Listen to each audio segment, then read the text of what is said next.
All right, welcome to an all-new episode of GVN Review. We will be doing a lot more reviews in these coming days to weeks, depending on if the world is still shut down or open back up. But we're going to be doing trailer reviews, so on and so forth. But today's episode, we will be breaking down Justice League Dark Apokolips War. This movie just dropped, I think, today, right? For me, it dropped last night.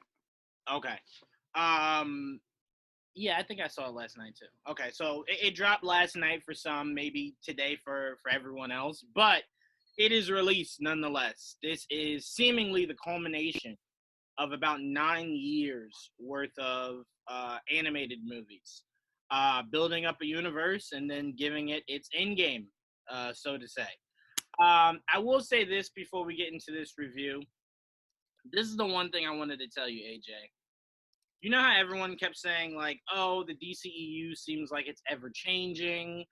If you recast Ezra, or if you recast Ben, or if Henry doesn't come back, how do you explain all that? I actually would like. I know it would never happen, but I would love for Zach to do this for the DCEU. Have it end the exact way that this ends, and then you could say Flash going back caused a whole new timeline. And in this timeline, Ben was never Batman. So like when Wonder Woman's, like when Gail's Wonder Woman sees Bruce, Robert Pattinson's Bruce, it's not like you look different. That's the only Bruce she's ever known. That's the only Bruce Clark has ever known. Aquaman has ever known. So it's like a complete soft reboot. You do one event movie. We get to see Darkseid. We get to see, whatever characters they decide they want to bring in. And then it's like a soft reboot. You could even recast Ezra in that soft reboot. You could still have Gail. You could still have Jason Momoa, Margot Robbie. So the events of Batman versus Superman will never happen. Right. Exactly. So in this timeline, Superman and Batman are friends. They had always been friends. There was. You can go over what made them friends. I don't care. You could say Diana made friends with Clark first, then made friends with Bruce, and then brought them together. However you want to do that, that's the simplest of things. But if we are going to have Robert Pattinson's Batman interact with our current characters, I would like them to do one huge event movie. Let Zach get it out of him. That way, if Zach does that event film, maybe it'll get everyone to shut up about the Snyder Cut. So he does that, an event film, huge, Darkseid, Green Lanterns, whatever. And then you end it with the same way you ended this. We'll get into that. It's a spoiler review, by the way, everyone. We'll get into that. But I just wanted to bring that up to you because as I'm watching it, I'm kind of like, I think this movie leads into, did you see the photos of the new Superman animated movie? Yeah, I wasn't a fan of that, though. No problem.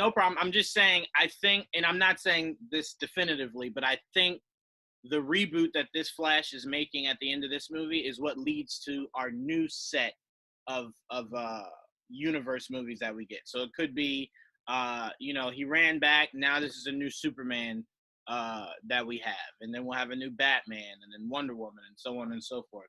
So I just thought about that all night last night, and I'm kind of like, if they did that, it would just make so many fans happy. Snyder Cut fans, people that hate Snyder, people that just want to know if this is all one universe. It would solve so many issues. But do you really think Snyder Cut fans or anybody that watches the live action are into the animated DC movies? I don't really think they are. No, I mean, maybe not. A lot of what they did with the animated movies felt very similar of what they did with the DCEU movies. I think mainly the main thing is the concept is what I would want live action fans to pay attention to, not necessarily the movie. The concept of just rebooting it to where it's like, this is now the norm. But DC would have to take a hard look at themselves and make sure that Robert Pattinson is here to stay. Ezra is here to stay. For me, I wouldn't even bring up the reboot. I'll just have a new Flash, have a new Batman. There's that. People will eventually get used to the Gal Gadot's Wonder Woman interacting with Robert Pattinson's Batman or a new Flash, people will eventually get used to that, I think.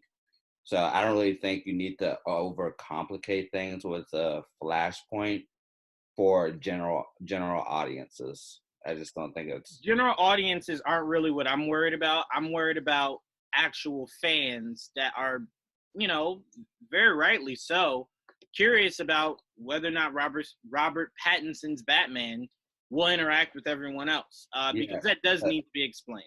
I, does it really though? Because yeah, it kind of does. If it's fans like us, we will already know that it's technically a soft reboot. It doesn't need to be explained. Yeah, but see, here's the problem. Matt Reeves has refused to tell us if this Batman is in the same universe. Warner Brothers has refused to tell us if he's in the same Matt universe. Reeves did talk about Robert Pattinson being in the DCAU. No, I'm paraphrasing here, but I think it was along the lines of there isn't any direct connection. Like you won't see a newspaper clipping of Superman or a story about Diana. So see, I think he meant with that is his story is just gonna focus on Batman specifically and nothing else. Much like what Shazam was trying to do, but until like the ending when they brought Superman. So I just think that he's just focusing on his movie, but ultimately after that, it will all connect as we see the movies going forward. I would just say if you're Warner Brothers, it does not hurt you to tell us that it's connected. Matt Reeves doesn't necessarily have to. And originally, I was with you. I was the biggest person saying, look, it's just here. It's here. It's what we're dealing with. There's no more Ben. It's now Robert Pattinson. Deal with it. I'm just saying now that I kind of step back and look at it, I'm kind of like, an explanation, not really necessary. But if you do the event film and you do the Flashpoint, that explains it itself. It explains it itself. And like you said, the Flashpoint movie wouldn't really, or whatever you want to call it, wouldn't really confuse average moviegoers because I don't really think they're that invested to kind of go, I don't think that's the Batman I saw before. So it's really just for us. I mean, once you tell us that it's connected, I think a lot of people go in there going, all right, if this movie's like really, really, really good, I know that this guy will now interact with my Wonder Woman, my Superman, my Aquaman. But you not saying it, how do we know that Robert Pattinson doesn't do 3 Batman movies and then say, all right, I'm out. I'm done. And I don't want to go through a 3rd Batman before we get a proper Justice League movie. So my mindset is if they are committing to this Batman being overarching inside the Justice League, or inside the cinematic universe, then I would say, okay, now reporters can ask Robert Pattinson, would you be willing to do 3 Batman movies plus 3 Justice League movies? And if I wouldn't doubt they already did all those plans before he was even before the news came out as him being Batman. So I wouldn't be surprised. I don't give them that much credit. I really do think they're taking it a movie at a time. I mean, think about this, AJ. We don't have a Superman movie. There has been no talk about a Superman movie. There's been talk about a Supergirl movie before a Superman movie. So I really don't think they have their eyes set on building a universe again. They're really kind of just like, we'll do this, we'll do that, we'll do this, and when the time's right, maybe it'll connect. So I am curious, but I went off the rails a little bit with that. But I just wanted to throw that out there because I think it'd be great to see the visual of what Zack wanted to do with Darkseid, with the Green Lantern, with Martian Manhunter, and you could do it in an Apokolips War movie that ends with a very, very, very soft reboot that might or might not include the Flash. But anyway, let's get into the topic at hand: Justice League Dark Apokolips War. This movie starts off pretty big. I'll say I wasn't the biggest fan of how this movie started. I wasn't a fan of the idea of, all right, we're going to go into this and everyone dies. And I was just kind of like, all right, we got John here to help us out. I'm never really a fan of that. I know it's kind of going back on my beliefs because I just said on our last podcast. Stakes means everything to me. If you don't have stakes, then it's really hard to kind of feel your movie. Endgame really truly had no stakes. It was a sacrifice. It wasn't Tony jumping in front of a sword and dying, and then it's like, oh no. I will argue that statement with saying that I still believe that Infinity War and Endgame is still one movie, even though they cut it into pieces. Okay, if you want to say it's one movie, it only had one good half, and that was Infinity War. The second half is. We can argue that in another podcast. we can argue that in another podcast. Go ahead. But I just feel like most of the stakes with the Infinity, the double cut, whatever you call it, was what you were saying. It was part of the first half, Infinity War, and then you get that climax with Endgame, and I just feel like if you watch it all at once, I feel like it'll be even better than watching it half, then a year later watch the other half. But we're definitely going to debate that. We're going to do a show where we're purely just debating Endgame and Infinity War. But as far as this, I wasn't really liking the beginning of it. I wasn't really liking killing some, taking some as pawns. I mean, I loved when they made Batman a god. That's his rightful spot. That's where he belongs. That's where he's comfortable at. Batman's naturally a god. But no, the beginning just really wasn't doing it for me. How was it for you? Did you enjoy the beginning? I liked the beginning just because it did have stakes. It's like, oh, Darkseid there's no one to mess with. Superman thought he could take him. Clearly he couldn't, with even Batman, Wonder Woman, Martian Manhunter. You can tell that Darkseid is smart because he had a sleeper agent, as you would say, with Cyborg. Mm-hmm. And I thought that was pretty smart. And I don't even think Cyborg even knew. Still, even at the end of the movie, he still didn't know. So I actually enjoyed that first half of it. First part. It started off very much like Infinity War, to where your first introduction of Thanos was taking on the strongest Avenger, which was the Hulk. Mm-hmm. Same here. You saw Darkseid taking on Superman, and once you saw Superman fall, you were kind of like, all right, well, clearly he can't be stopped. So I don't know how this is going to pan out. And it very much went almost identical to Infinity War. It went certain teams having to come together rather than everyone being able to come together at once. I will say it also was reminiscent of the idea of them when Stark decided to take the Guardians and Doctor Strange and Spider-Man up against Thanos at his home planet, not really thinking it out, not really saying, hey, we should maybe call all the Avengers.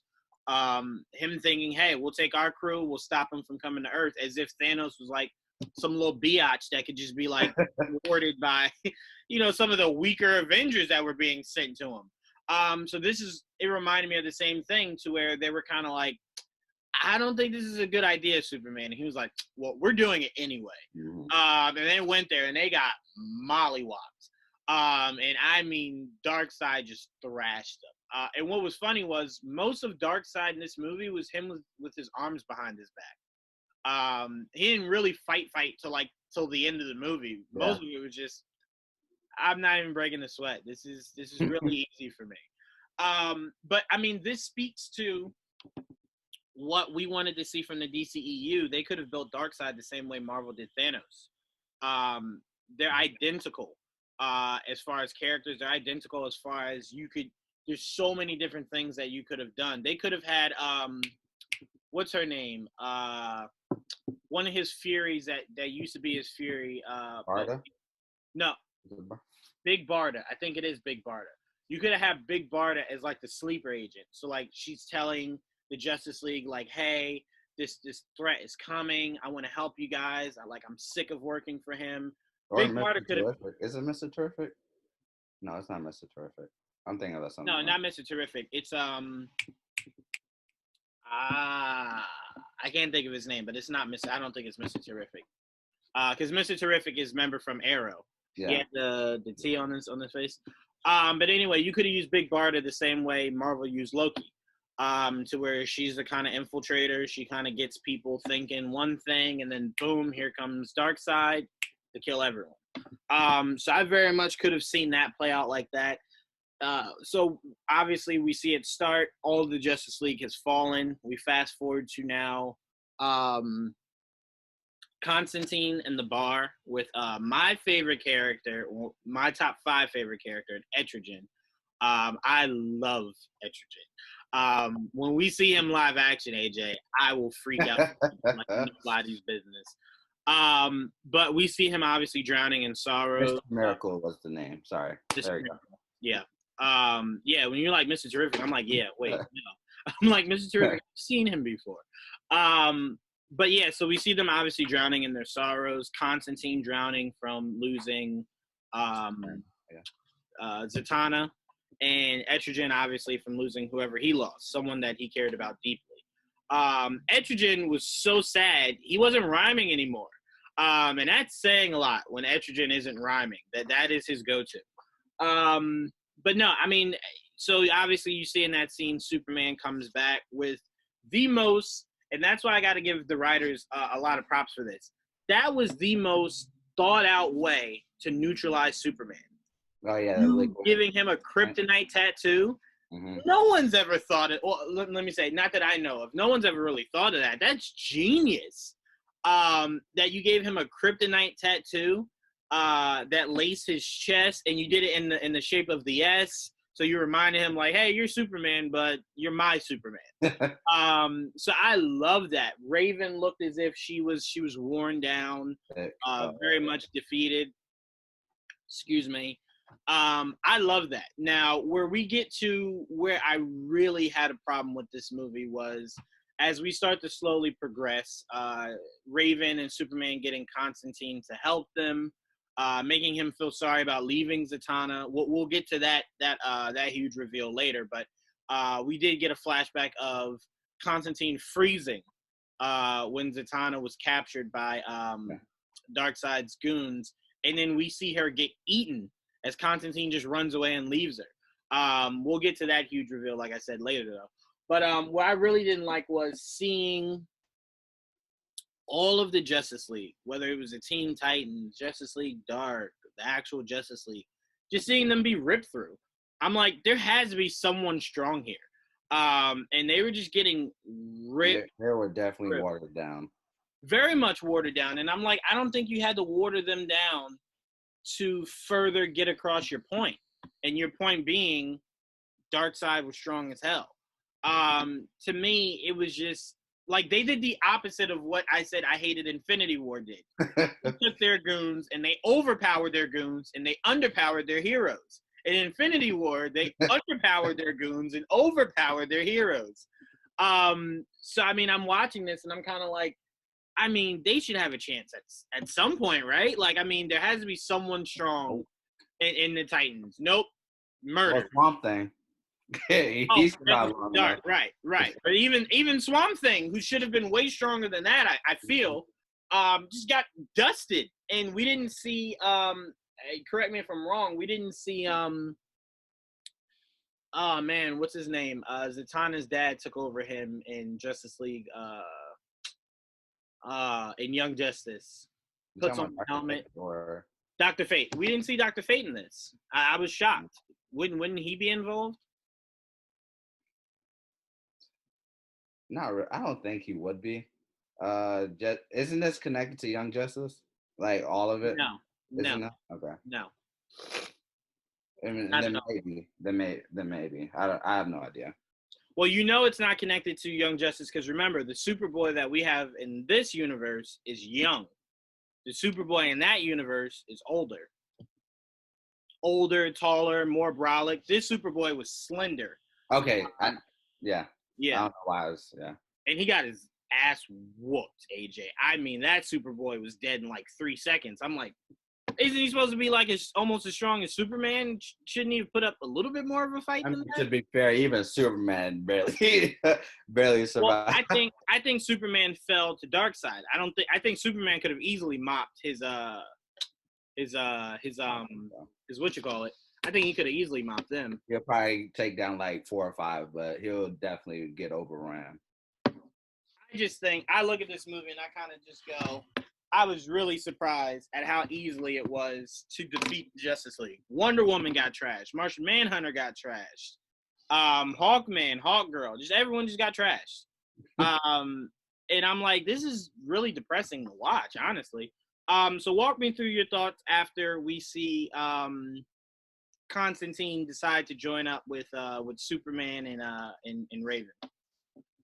Yeah, I like how they use Constantine and the overall throughout this movie. Seeing him, seeing his Zatanna die, and his reaction is to just drink himself to death, but he can't. And I just like that part of him.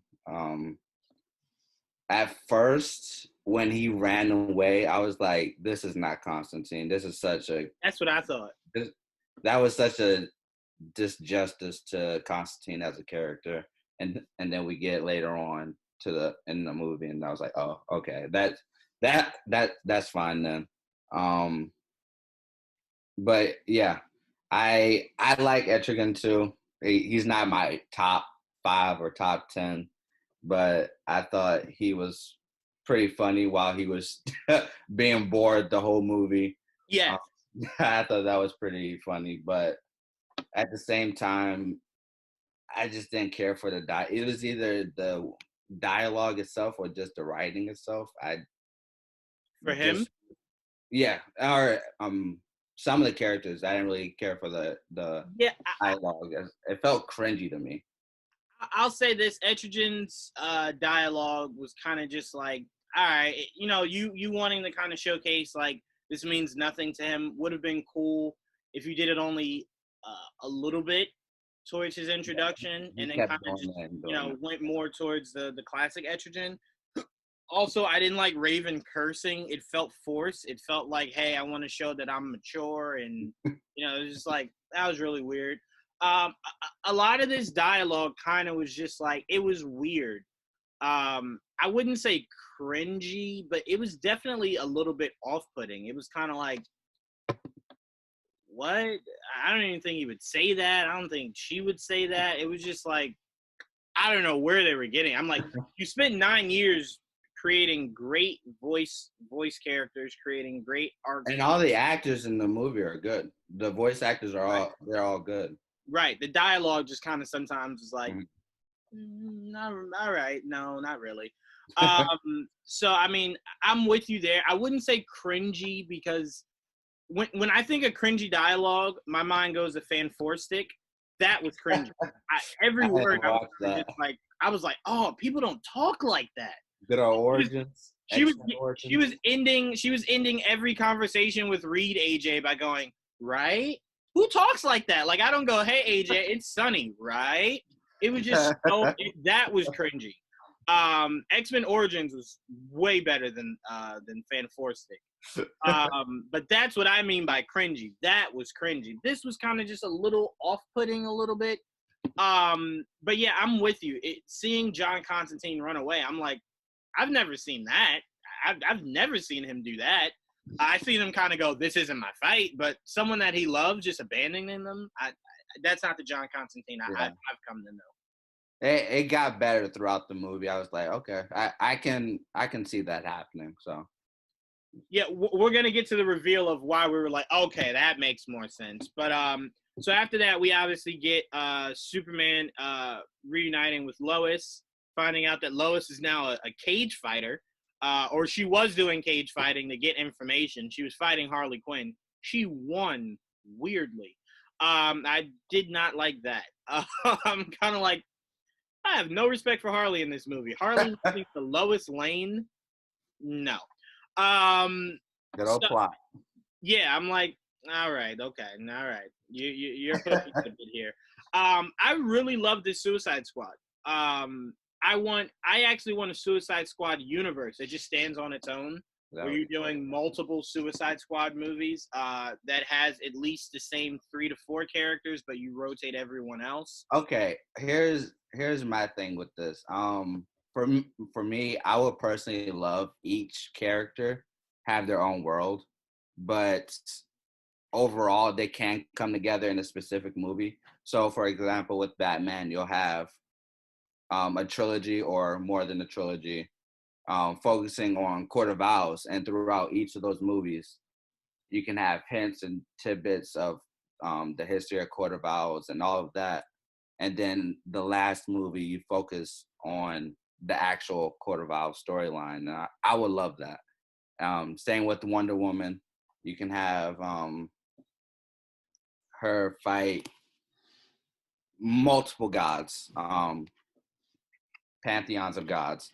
And just to see that, I think will be awesome. And then if you want, you can have like one Justice League movie or multiple Justice League movies throughout the years. And I think that would be cool. That way we can have our introductions with each character and we fall in love with it before we get them together. I would just love that. So you're saying an overarching story plot, story. I mean, that's kind of what they did with these past 9 years. You had Batman saga, Superman saga to a degree, Wonder Woman. Problem is, when we spoke to James Tucker, he was saying it's almost impossible to do my own Flash movie and Green Lantern movie because the studio has other plans for them, whether it's a show, whether it's a Lego movie. We can't do it till we get the okay. Because that was the first thing me and Joel asked him when we spoke to him. James Tucker, for anyone who doesn't know, is the head of the animation department for DC over there. Him, Sam Liu, who does a lot of the directing for it. Those two guys are what's going on over there. But that was the first thing we asked him, AJ. We're kind of like, and this is coming from Juwaan, so it's serious. I'm like, I'm kind of sick of just seeing Batman and Superman. Like, any chance we get Green Lantern, Arrow, Hawkman, Hawkgirl, like other characters. And he's like, when the studio lets us, and he was like doing, because we were talking about Wonder Woman Bloodlines at the time, and he was like, it took forever to do this. And I really enjoyed that. That movie was really surprising to me. I really loved that movie. It was good. It was good, man. And it was life-changing to sit in front of Rosario Dawson, man. It was like crazy. But no, he was saying how long it took just to do that movie and how similar in some ways that movie is to the actual movie we're going to get. So it was just interesting to hear James Tucker break down a lot of what's going on with the DC animated world. But yeah, I think Warner Brothers needs to work on that. I think DC animation needs a bigger budget for sure. I think much like Sony, even Disney, DC animation will do good in theaters, I think, and even just on the streaming service. If they had a bigger budget, with it, I think their animation will be more unique than what it is now. For me, I think the animation, just the art style of it just feels, it doesn't feel unique in a way. Well, I mean, to me, that's never really an issue. I thought when I saw Star Wars, the Clone Wars, not this newer one, the original one, it was too much Samurai Jack. The art style, the feel of it, everything was Samurai Jack. And it wasn't until I just assessed it as its own that it was unique in its own way. I loved the idea that I didn't really have to sit through so much dialogue. That was what I loved about Samurai Jack. But with that, go ahead. But with that, I just think that the dialogue can be better as well. I thought overall, I mean, that Batman saga had some of the best dialogue I've even seen in live action superhero movies. It was flawless. Under the Red Hood? No. Just this Batman. I'm talking about just specifically this Batman saga. It had some, I mean, Bad Blood was the only one that I kind of just really, really, really didn't like. I just don't think I'm into this version. For me, it was like Under the Red Hood, Dark Knight Returns, I just feel like had the best dialogue with the animation department. I just wish that the dialogue in the future, I'm not even talking about now because this is the last movie. I just feel like the dialogue can be as emotionally moving as like Into the Spider-Verse. If that's the case, I think it will move the animation as well to be even better. So yeah, but Into the Spider-Verse had an animation that was made popular by Star Wars: The Clone Wars, this newer one. It was very much a 3D version of an animation. It was like 3D animation almost. And it's something that it takes specific care. Like you couldn't do a Batman world in that kind of animation. I'm not talking about that specific animation, but they're all are good artists in DC animation. So I know they would come up with something unique to DC itself, because even in the comics, the art between even Justice League, it can be really different from each other. And I just think that DC animation can find a way to have their own unique style, not just Spider-Man Into the Spider-Verse, but its animation always changes, so there isn't one style that they could go with. Like this animation was different from Red Hood. It was different than Dark Knight Returns. It was different than what this new Superman movie looks like. It was also different from the Red Sun movie that we just got. So DC always changes its animation. It's never the same thing. The reason why we've gotten 9 years of the same things because it's all the same universe. It'd be weird if Batman solo and Wonder Woman solo were drastically animated differently, and then you brought them together and it's all one. It'd be weird. So they stuck with this because it's been an overlining. And remember, it's very much New 52. This is exactly how the New 52 looks. So if you like the New 52 run, this looks exactly like the New 52. I wasn't the biggest fan of New 52. I argue with Joel about it all the time. I wasn't the biggest fan of it.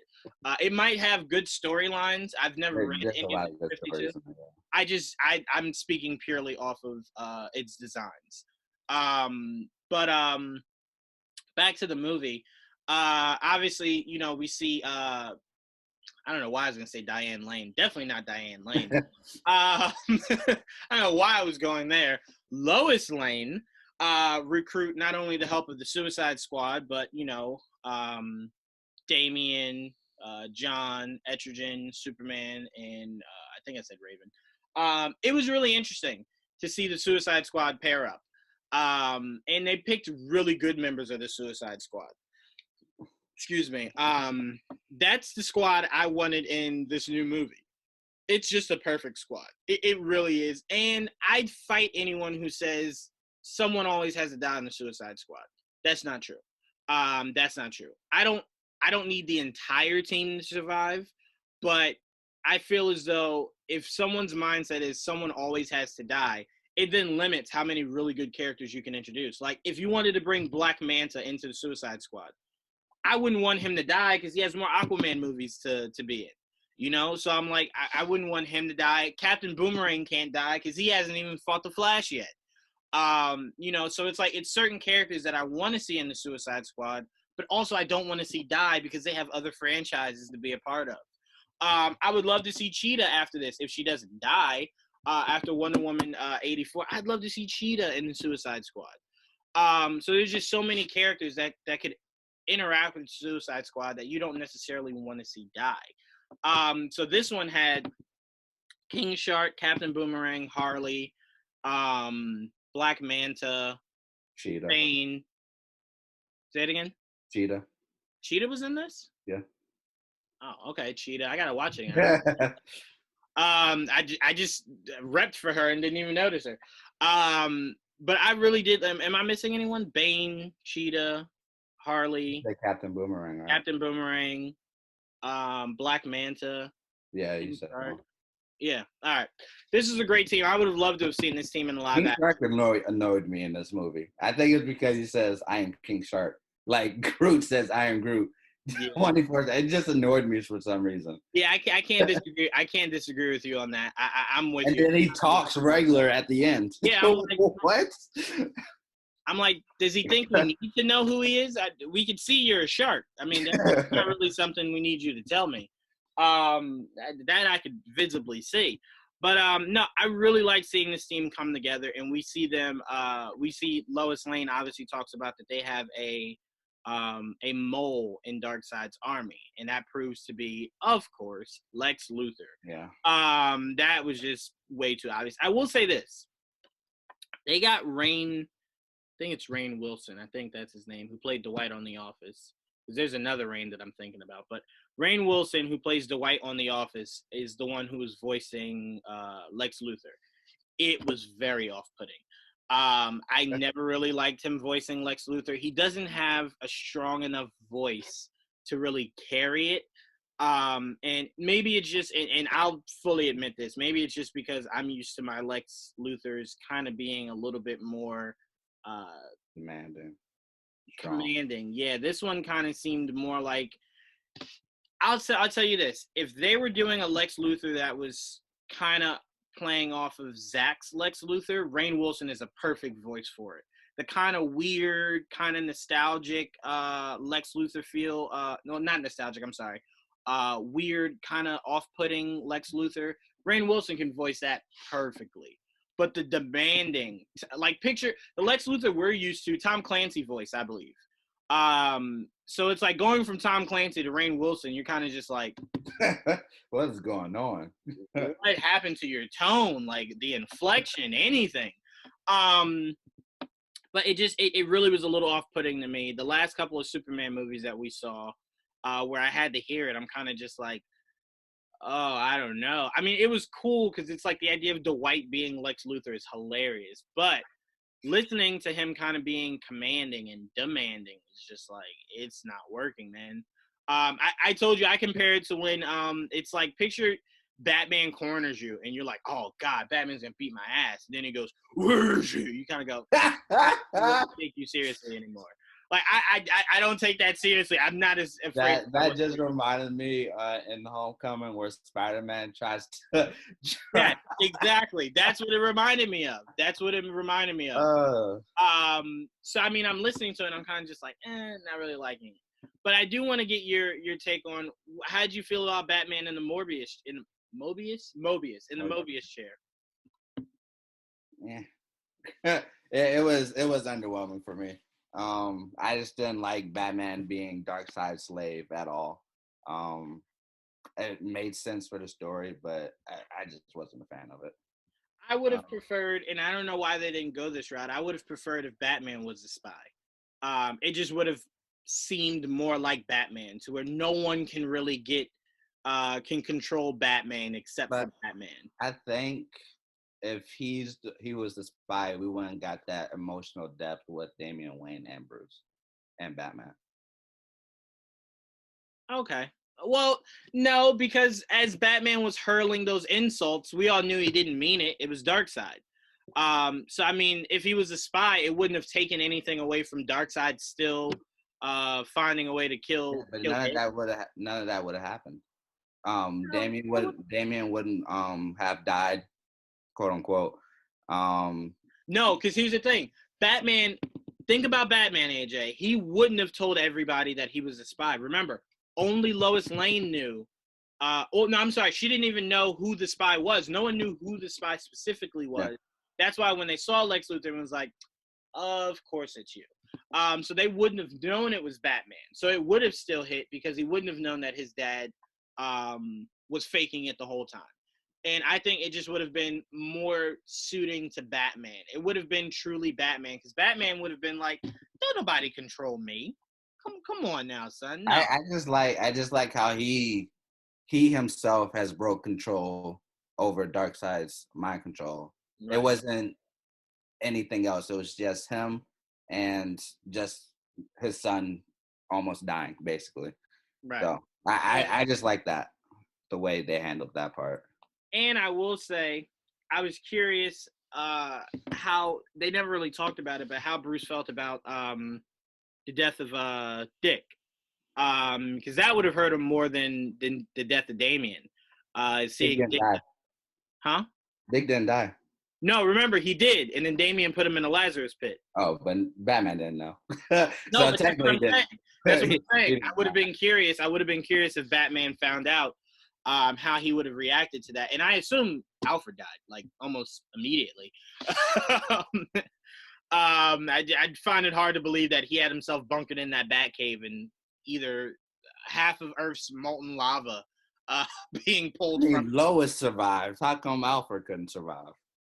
Lois isn't 90. Yeah. Still, Alfred Lois has isn't military training. So.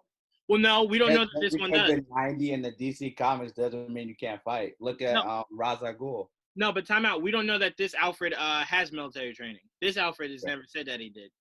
We've seen versions of Alfred that does. I don't know if all Alfreds had military training. I'm not sure. But back to the movie. I think so. I mean, I'd be fine with it. Just because I like a hands-on Alfred. Not obviously fighting crime with Batman, but more so, hey, I made your weapons, and it's like, off subject. Did you watch Harley Quinn, the DC animated Harley Quinn? Yeah, I think I'm an episode ahead of you because we get the screener. Well, hooray for you then. But where you see Alfred as that guy, I forgot what he was called, but with the hair, I just love that. Yes. That was hilarious, and I actually would like to see Matt Reeves' Batman take on that suit that we saw in that episode, the suit that kind of comes on him like Iron Man. The Hellbat suit? Yeah, well, it was a play off of the Hellbat suit, but I would love a version of that to where Batman's suit is less so I have to put it on and is more so it comes on to me. That whole part right there was like, oh, I'm going to steal that from the MCU. I mean, yeah, a little bit. Yeah, I mean, they just did it first. But I will say Iron Man has never had a suit that was doper than the Hellbat. The fact that the suit was killing him as he fights, the more he fights, the more it kills him, and Batman still was out there killing people. He was like, this death, it's not gonna kill me. But no, I loved it. I really truly loved that. But back onto this, we obviously see them think of a plan, an all-out plan to take on Darkseid and his army that revolves around trying to get him off planet. And he goes off planet to obviously Oa to kill all of the Guardians and the Green Lanterns there. And apparently, he made very light work. It just really took no effort. I was curious. See, Joel said this, and I've never really been a fan of this idea. We've never had a proper live-action Green Lantern, right? We don't really count the one with Ryan Reynolds. So I'm like, I don't really feel comfortable with our first interpretation of Green Lantern being John, and Hal just kind of being, more so of a guardian of outer space and just on Earth. I don't mind your first movie being Hal Jordan, and then the sequel being about John Stewart, and John Stewart's the one that joins the Justice League. But I need a Hal Jordan story.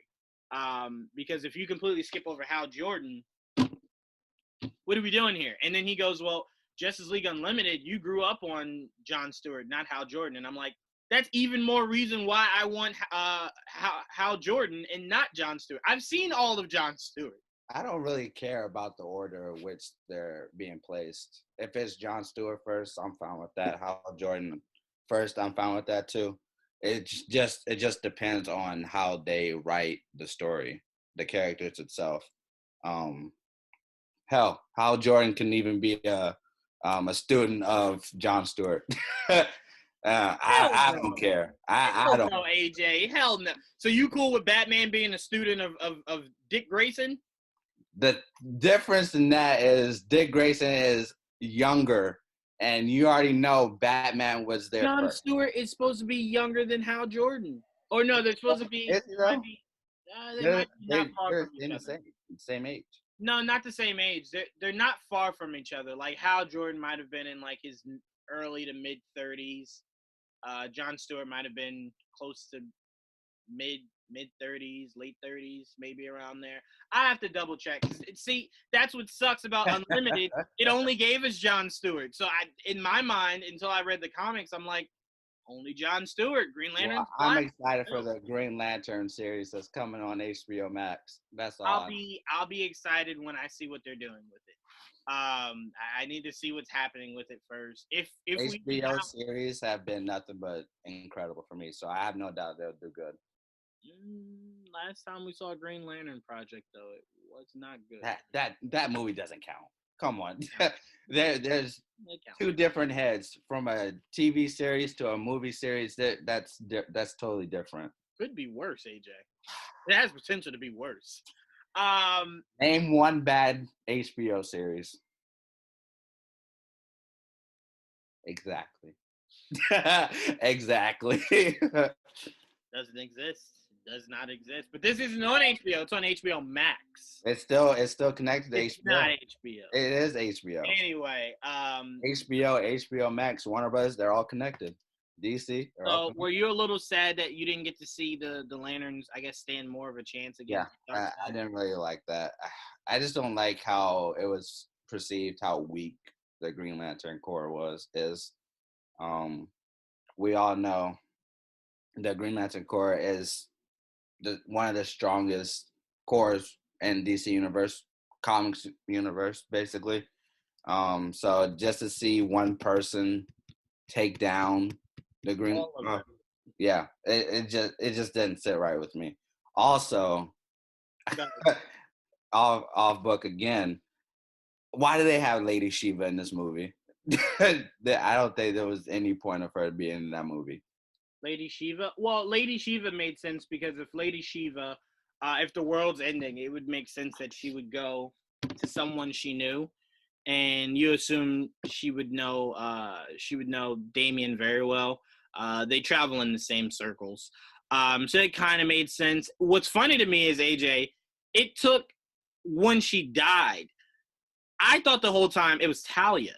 It wasn't until he said Lady Shiva that I was like, oh shit, she looked just like Talia. Because I was sitting there watching it last night and I'm like, damn, how's Damian gonna react to like seeing his mom die? And then he was like, it's okay, rest well, Lady Shiva. I'm like, Lady Shiva, what the fuck? What? She literally did nothing. Literally did nothing, and then she gets shot in the head. To be fair, AJ, 85% of these characters in this movie did nothing. Think about it. Martian Manhunter did nothing. Hawk Girl did nothing. like a lot of these basically side characters, though. That's what Lady Shiva was. She was just a glorified side character. She didn't need to be in there. Actually, no.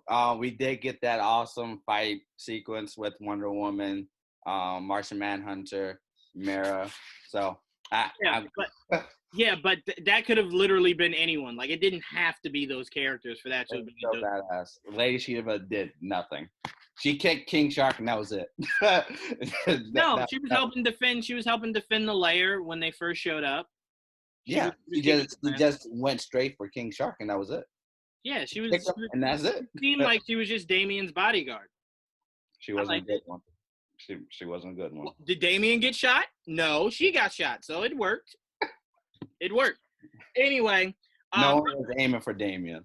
You don't know.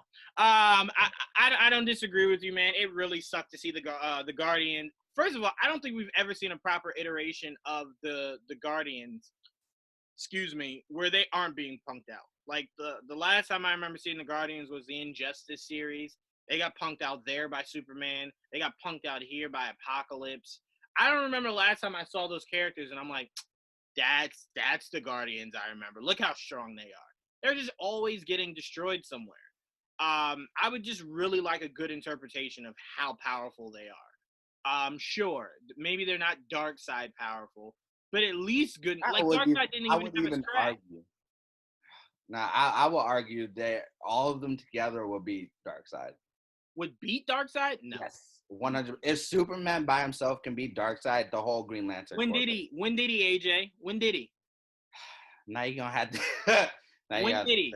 Superman is never, like, what do you mean by defeated? Like, incapacitated. Okay, killed. not kill.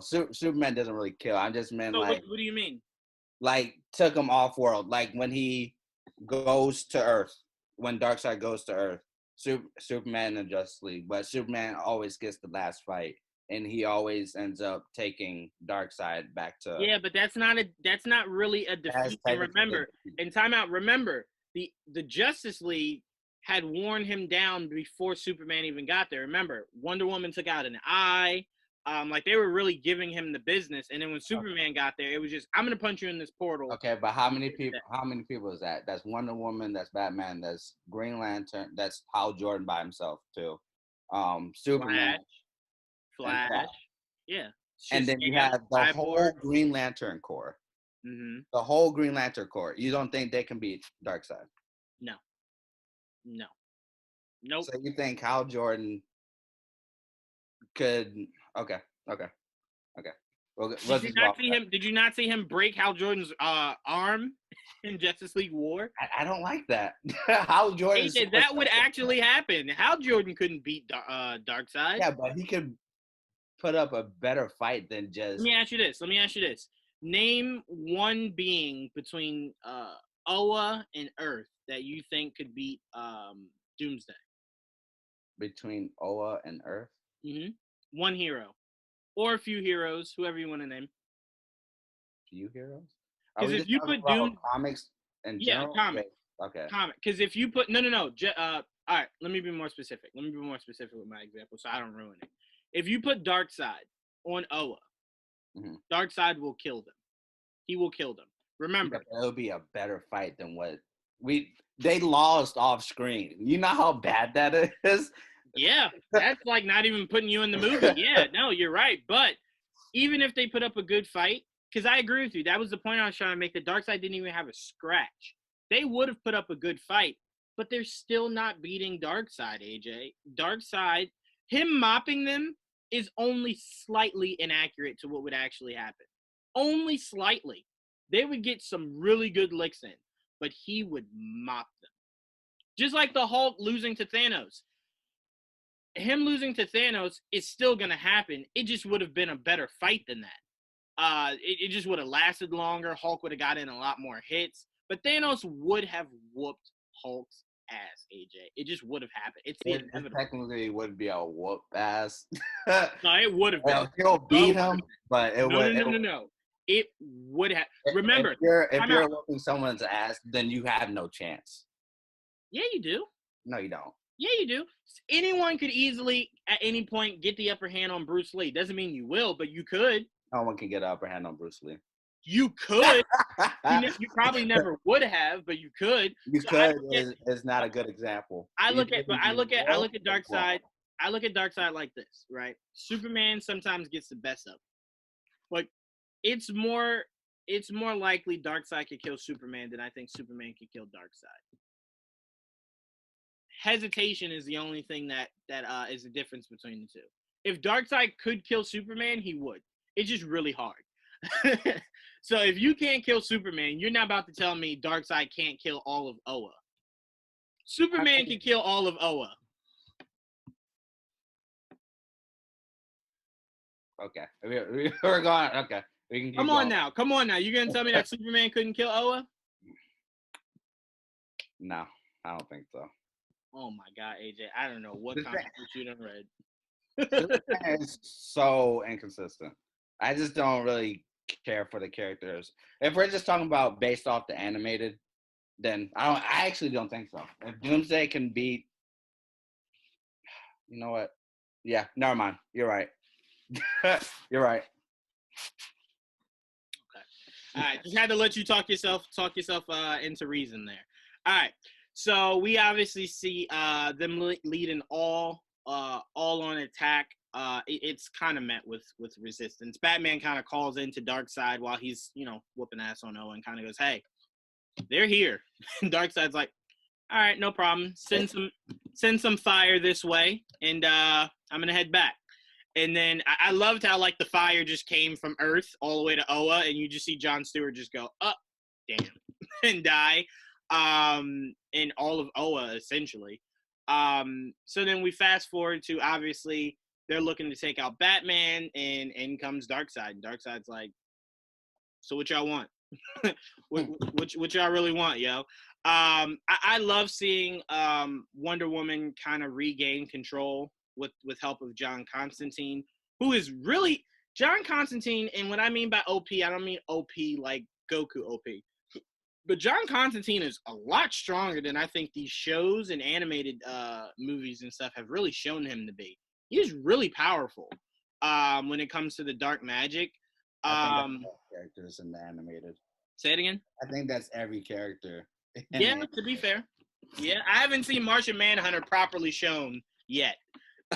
Every time you see him, it's like someone just has fire, just randomly has fire. It was like, all right, how does everyone know that this is his weakness? Like, what the hell? What's funny about that, and I made this joke to my dad not too long ago, AJ. I love how every time someone sees Martian Manhunter, it's like, oh, your weakness is fire, and I just so happen to have fire. But Batman's weakness is bullets, grenades, bombs, and no one just randomly has that for Batman. Like, no one just randomly goes, hey, I shoot Batman. You can't shoot Batman. It'll never happen, AJ. He has a bulletproof suit. You can't kill Batman with bullets. You can't even kick him in the nuts. Even the nuts are unfixable. He's got a penis cup. It's just nothing. You're not getting to Batman with the most mundane of ways of killing a human. Like, Batman has that prepared. Knife doesn't work. Yeah, no, it doesn't work. But no, so I'm going to get right to my favorite part. My favorite part was when, because, I mean, we can kind of wrap this up, was seeing the all-out battle between Darkseid and Trigon. That is what I had wanted to see, and I hated how short it lasted. I'm looking at it, and I'm kind of like, this should go longer. Like a lot longer than it is. Are you talking about Trigon and Superman, like them combining? No, Trigon. Okay. Yeah, when Trigon separated from Superman. Okay. And it was just Trigon versus Darkseid. I love that, but some payoff to everyone who's kind of like, oh, you forgot to say it. The payoff to what I was saying about the Zatanna and Constantine plot was Batman had told Zatanna to put a spell on Constantine that would make him flee, so Constantine could be their reserve as far as someone that they could go to if all of this fails. That just tells you how fucking brilliant Batman is, to where he goes, we're gonna lose. We should probably have a backup. I trust that guy. And I loved it because it was very reminiscent when Constantine, by the way, there's a lot of neck snapping and body pulling apart in this movie. I need to kind of highlight that because if you never seen any of these movies before and you watch this, you would have thought you were watching Mortal Kombat. It was very brutal. But we obviously see Constantine make it to heaven. I don't know if that was just in his mind or he actually was in heaven with Zatanna. It reminded me of, remember Hulk versus Thor, the animated movie, when it looked like Thor died and he was in a world with damn, and I love her and I always forget her name. Enchantress. And it was kind of like, this is what life could be for us. And Thor's like, bitch, I gotta get back to work. I ain't got time for this shit. Like, I gotta get back to work. Wake me up. So I loved it. And I loved how Zatanna was telling Constantine, like, this will happen one day for us, just not now. They still need you. Constantine's like, God damn it. Like, I can't even die in peace, Batman. And he's like, nah, man, you got work to do. So I really love that. How did you feel seeing that interaction between Constantine and Batman and him finding out the truth? Did they ever had that serious talk Constantine was talking about? I don't think so. No. by the time they would have is when Constantine got buried to reset everything. So they didn't even really have a chance. Because it was legit. They got back to Earth. And then Constantine was like, you know what you got to do, Barry. Like, go right. I liked it. Like I said before, I didn't really care for Constantine running away like a little beach. But at the end, when we found out that Batman planned that whole thing of Zatanna putting a spell on Constantine, which I actually think it's odd that he didn't notice that Zatanna put a spell on him. I would think that he would. But I think she was a little bit more gifted in the yeah, that's fair. In the art. So I think there might have been a few a few tricks under her sleeve that she could have done that he wouldn't have noticed. Because think about this, she wouldn't have agreed to it if she thought he would notice. So her agreeing with Batman to do it means she was A, willing to die for this, and B, she knew that she could trust him and that he wouldn't notice it. That's fair. Then I like that part of it. It made sense for Zatanna, and it just made me like Constantine a little bit more than I did early on in the movie. So I really like that piece. So out of this final battle, obviously we see Raven lose her diamond piece that holds her father. That's how he completely got free. We do see Darkseid take over Superman, and Superman kind of goes berserk once Lois Lane dies. He goes berserk on Darkseid, and I really like. I know a lot of people don't like the way Superman looks in the New 52. I like the way that they had his costume structured. I wasn't really against it. I thought it looked cool. I'm not a big Superman fan, so I mean, I don't really care. But I wasn't really upset with it. I was fine. My issue with Batman's look for the New 52 is I never liked blue. As far as his cowl and his cape, don't make that shit blue. All the time. It should only be black. Don't make that shit blue. Not gray. Gray I could deal with more so than blue, but don't ever make that shit blue. But I want to ask you as we wrap this up, what was your favorite battle, or your favorite fight scene? It was the movie. I think it was between Darkseid and Superman. That last fight, and or Wonder Woman versus Mech Wonder Woman, and goodness, how am I forgetting their names? Mara, Martian Manhunter, and Hawkman. Yeah, I really like that. I wish that was longer as well. That would have been cool. When they, I love Wonder Woman's response where everybody got snapped out of it, and Wonder Woman turned behind and told Mara that was nice form. And you just know that Wonder Woman is just a true warrior when she's about to die, but she doesn't, and she just like turns around and says, "That was pretty skillful." I just really like. Yeah, I'm impressed. I'm really impressed. You know, it's gonna happen again though, but I'm really impressed. Overlooking on this movie, I find this movie to be really comical because, and I remember Joel telling me it wasn't like a smart question to ask James Tucker at the time, but when we were interviewing James Tucker and I asked him, I said, when are we going to get an Injustice movie for this universe? And he goes, well, Injustice is kind of like the culmination of things, and, you know, we got more stories to tell. And like the very next movie is the end of everything. So I'm kind of like, you could have done Injustice instead of this, and I think that would have hit a lot harder, only because we get some really great battles in that. That's when you get Yellow Lantern versus the Green Lantern, with Superman leading the Yellow Lantern.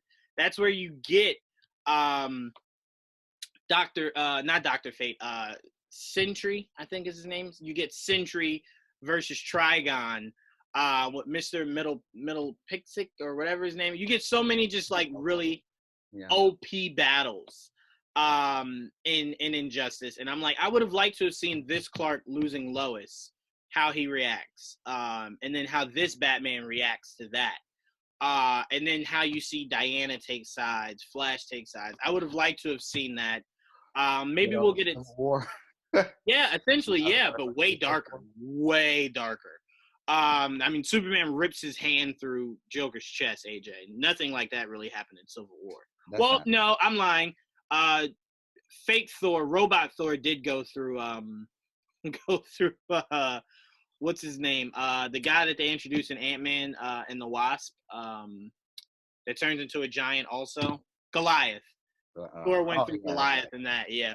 I will say the one dope thing about Civil War, the comic, was when the real Thor came back and found out that they cloned him. He was not happy. He was not happy. But anyway, overall, Justice League, Dark, Apokolips War. I don't really like that you called it Justice League Dark, even though I get it, because technically Constantine and Justice League Dark were like the leaders of this movie.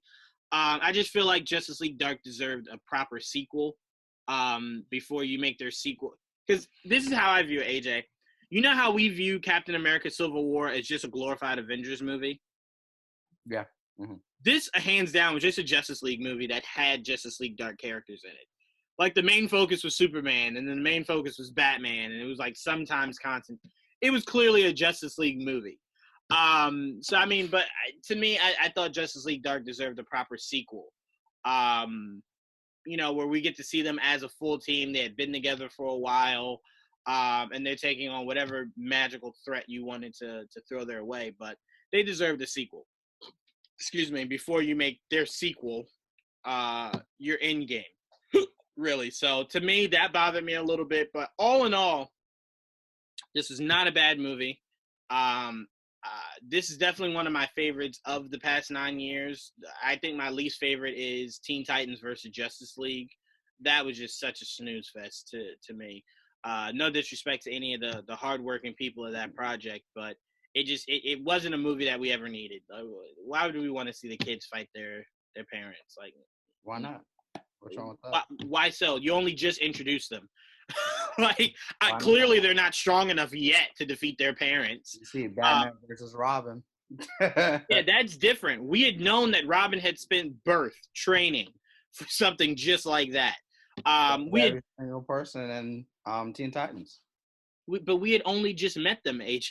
We had only just met Hyman. We had only just met Starbucks. We who watch these animated movies read the comics, so we already know they have grown up learning martial arts and all this. You can't not say I am wrong, because I am wrong.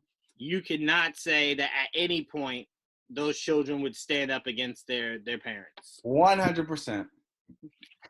Damian Wayne could be Batman. Would destroy Superman. Damian Wayne would destroy Bruce Wayne. Okay. All right. We're going to wrap this up. AJ, what score would you give this movie overall? Probably a 6 out of 10. 6 out of 10? All right. I'm going to go 7.5. It took a lot of risk. It took a lot of liberties, really. And it was bold enough to show their heroes being ripped in half. That's ballsy. Yeah, I really like that, yeah. I was shocked that the studio signed off on that. Because the trailer really didn't give you an idea on what the hell you're about to see. Like, I didn't see the trailer and go, yo, they're going to rip people in half. But this went crazy. So I was really impressed to see that they went there. But yeah, I'm going 7.5 out of 8. There's a few things that could have. I'm out of 10. Sorry. My mind, man. No, 7.5 out of 10. I'm sorry. It was really interesting to see it play out. Like I said, there was a few things that could have been crisper, cleaner, just executed a little better. Some of the dialogue could have been a little better. But it wasn't horrible at all. It wasn't bad. It wasn't anything like that. 7.5 out of 10, I think, is respectable. Huge shout out to Stuart. This might be his last time voicing Damian Wayne. He is a good friend of Geek Vibes Nation. One of our first interviews. I've loved what he's done with Damian Wayne. It's funny because 15, 20, 30, 40 years from now, when we hear more of, people playing Damian Wayne, I'll always hear Stuart because it's so unique hearing Damian Wayne's voice. It sounds a little bit adultish, but still a little bit sophisticated. Very much so. So huge shout out to him. Also, huge shout out to Geek Vibes friend Ernie Altbacker, who co-wrote this and wrote majority, if not all, of these past nine years of these of this extended universe. Amazing writer. He's done an amazing job with these characters. And I can't wait to see what he does next also. So huge thank you to James Tucker, Sam Liu, all these guys that brought these characters to life on the animated world. Great way to cap off in 9 years, man. Great way to cap it off. And we are looking forward to seeing what this new Superman movie is. We may not like its Archer-style animation, but I am curious to see if this is a spinoff to set up a new universe, or if this is a one-off like Red Sun. So that's what I'm looking to see what they're doing with it, because I don't know how I'd feel about it. Because to me, seeing Batman in that art style reminds me too much of Adam West's Batman. Like you'd have to use. Say it again. Did we get a trailer for it yet? Not yet. I think it comes out. I'm hearing people saying they like the animation style. It's like we haven't gotten any animation. They're just talking about the photos. Okay, and then the art style. There's a difference between animation style and art style. But, right. Okay. I agree with you. There's a huge difference. But I mean, off the photos that I saw, it doesn't look too bad. I'm a huge Archer fan, so that's what I saw when I first saw it, and I was like, Superman in Archer style. I'm interested. So I am curious to see what they're doing with it. They got some really cool voiceover actors confirmed so far, so I'm really curious to see what they do with it. But Justice League Dark Apokolips War, great job to cap off 9 years. AJ, had fun reviewing this with you, man. Yeah, stay on after I stop this. Okay. But great job reviewing this, and we had a lot of fun watching Justice League Dark Apokolips War. So if you have not seen it, go check it out. It is on digital now. So go check it out, guys. See how it all ends.